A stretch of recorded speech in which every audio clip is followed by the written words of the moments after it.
Anneau vert.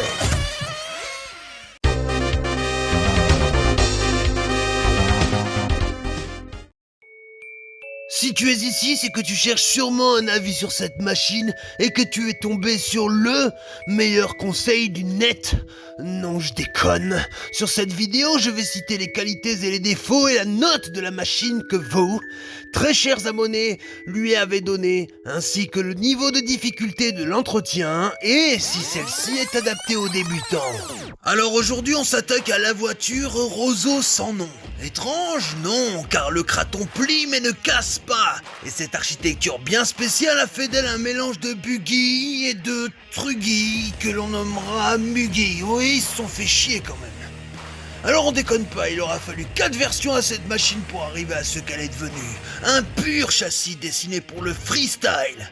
Des plastiques de très bonne qualité, cet engin passera partout où tu lui demandes et sans broncher. Quelques backflips pour la forme, son électronique embarquée 6S Obi-Wing rebadgé Arma ne chauffe pas. Et il se trouve être l'élément le plus fiable de la voiture. Armée de grosses tourelles avant-arrière, elle supporte aisément les gros chocs. Les pneus de la version 4 sont vraiment très costauds. D'ailleurs, je viens d'en monter 4 sur mon Golf histoire d'aller tirer la bourre dans un champ, bordel. Par contre, accroche-toi, car bien que très rapide, le Kraton sera plus doué pour faire des tout droits que des drifts, car Arma a oublié d'apprendre à son engin de braquer. Et ouais, au cas où tu n'aurais pas compris, on rentre dans le monde des défauts du Kraton. Quand on te dit t'as pas de cerveau parce que t'as oublié de mettre de l'eau pour faire cuire des pâtes, c'est que t'es trop con ou que t'as rien compris, et ben cette bagnole c'est pareil, un cerveau d'origine de mauvaise qualité, lent, fragile, comme tes deuxièmes, non je déconne. Son châssis très long, bien que renforcé par une barre, a fait du Kraton son talon d'Achille. Au bout de quelques sessions bâches, il finira en dos d'âne et tu pourras t'en servir de tremplin, bordel. Et bien sûr, il y a une solution divine à tout ça, mais c'est assez onéreux, comme d'habitude, le châssis M2C. Autant dire que tu peux tirer à la chevrotine dedans, le machin va pas brocher d'une miette, dit cave mama. Côté transmission, rien à redire, le Kraton encaisse bien les wheelings, burn et autres trucs de bourrin. Les roulements sont plutôt bien dimensionnés et les noix tiennent le coup sans parler de la qualité des putains de triangles morceaux de trucs de ouf. La carrosserie du Kraton, faite en papier mâché, a un design de dingue, mais se cassera au bout d'une dizaine de packs si tu le maltraites à sa juste valeur.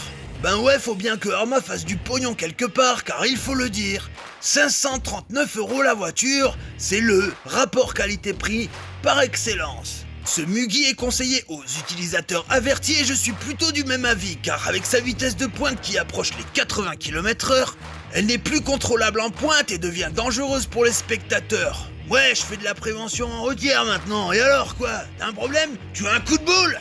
Côté amortisseur, Arma a sorti l'artillerie lourde, pas de fuite, des réglages au poil de cul, bref, une vraie tuerie.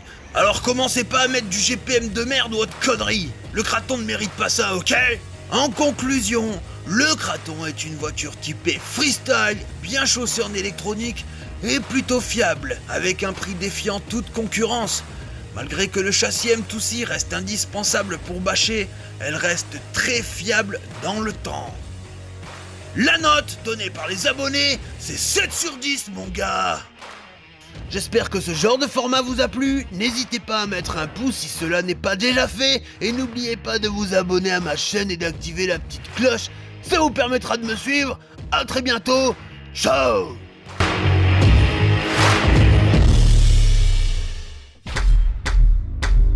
Arma RC.